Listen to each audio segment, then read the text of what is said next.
থেকে কমবে বাড়ির গাড়ির ইএমআই। 3 দিনের বৈঠকে বড় সিদ্ধান্তের পথে আরবিআই। 5 এপ্রিল থেকে কমবে হোম লোনের ইএমআই। ব্যাপক সস্তা হয়ে যাবে ব্যক্তিগত ঋণ। রিজার্ভ ব্যাংক অফ ইন্ডিয়া অর্থাৎ আরবিআই সিদ্ধান্তের দিকে তাকিয়ে রয়েছে আমজনতা। চলতি মাসে 3 তারিখ থেকে বৈঠকে বসে কেন্দ্রীয় ব্যাংকের মুদ্রানীতি কমিটি।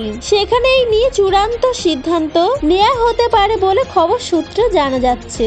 1 এপ্রিল থেকে শুরু হয়েছে 2024-25 আর্থিক বছর, যা দুদিনের মাথায় 3 তারিখ থেকে বৈঠকে বসে আরবিআই মুদ্রানীতি কমিটি। চলতি অর্থবর্ষে এটাই প্রথম বৈঠক, যা সভাপতিত্ব করবেন আরবিআই গভর্নর শক্তিকান্ত দাস। বিশেষজ্ঞদের দাবি ওই বৈঠকে রেপো রেট কমাতে পারে কেন্দ্রীয় ব্যাংক, যার জেরে সস্তা হবে বিভিন্ন ধরনের লোনের ইএমআই।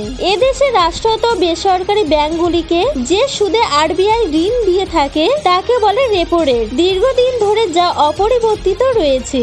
2024 জানুয়ারিতে শেষবার বৈঠকে বসেন আরবিআই মুদ্রানীতি কমিটির সদস্যরা। ওই বৈঠকটি মিলিয়ে শেষ 6 বার রেপো রেট কোনো বদল করেনি তারা। বর্তমানে আরবিআই রেপো রেট রয়েছে 6.5%। বিশেষজ্ঞদের একাংশ দাবি এবার যা 0.5% কমাতে পারে কেন্দ্রীয় ব্যাংক। সেক্ষেত্রে ইএমআইতে বড় ছাড় পাবেন ঋণগ্রস্তরা, যা নিঃসন্দেহে স্বস্তি দেবে মধ্যবিত্ত নিম্ন আয়ের বাসিন্দাদের। আপনাদের জানিয়ে রাখা ভালো, 3 থেকে 5 এপ্রিল পর্যন্ত চলবে আরবিআই মুদ্রানীতি কমিটি বৈঠক। অর্থাৎ 5 তারিখ সাংবাদিকদের মুখোমুখি হবেন কেন্দ্রীয় ব্যাংকের গভর্নর শক্তিকান্ত দাস।